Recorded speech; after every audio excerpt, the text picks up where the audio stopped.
సరిగ్గా 70 సంవత్సరాల తర్వాత మీ రైతు బిడ్డ ముఖ్యమంత్రి అయ్యే అవకాశం వచ్చిందన్నారు రేవంత్ రెడ్డి. ఈ అవకాశం ఆసామాషిగా రాలేదని, చిల్లర పనులు వేషాలు వేయడానికి రాలేదన్నారు. సరిగ్గా 70 సంవత్సరాల తర్వాత ఆనాడు ఉమ్మడి హైదరాబాద్ రాష్ట్రం మొట్టమొదటి ముఖ్యమంత్రిగా ఈ జిల్లా బిడ్డ బూర్గుల రామకృష్ణారావు ముఖ్యమంత్రి అయితే 70 సంవత్సరాల తర్వాత మీ బిడ్డ కొండారెడ్డిపల్లి నుంచి బయలుదేరిన ఒక రైతు బిడ్డ మీ అభిమానంతో ఈ తెలంగాణ రాష్ట్రానికి మళ్ళీ నాయకత్వం వచ్చే అవకాశం వచ్చింది. నా జన్మ ధన్యమైందని చెప్పి నేను ఈ సందర్భంగా తెలియజేస్తున్న మిత్రులారా, ఈ అవకాశం ఆసామాసిగా వచ్చింది కాదు.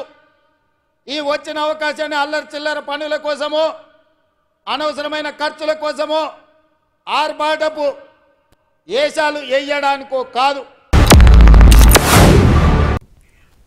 కాళేశ్వరం లేకపోయినా, చుక్క నీరు ఇవ్వకపోయినా రికార్డు స్థాయిలో వరి పంటను రైతులు పండించారని సీఎం రేవంత్ రెడ్డి అన్నారు. 1,53,00,000 మెట్రిక్ టన్నుల వరి పండిందన్నారు.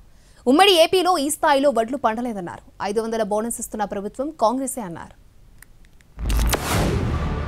వరుణుడు కర్ణిస్తే ఈ సంవత్సరం కాళేశ్వరం లేకపోయినా, చుక్క నీరు ఇవ్వకపోయినా 1,53,00,000 మెట్రిక్ టన్నులు చరిత్రలోనే స్వతంత్రం వచ్చినప్పటి నుంచి ఈనాటి వరకు 75 సంవత్సరాలలో ఏ రాష్ట్రం ఉత్పత్తి చేయనంత ఉమ్మడి రాష్ట్రం 23 జిల్లాలు, ఇవాళ ఆంధ్రప్రదేశ్లో ఉన్న 13, తెలంగాణలో ఉన్న 10, ఉమ్మడి 23 జిల్లాలలో కూడా ఒక పంటకు 1,53,00,000 మెట్రిక్ టన్నుల వడ్లు ఎన్నడూ పండలే.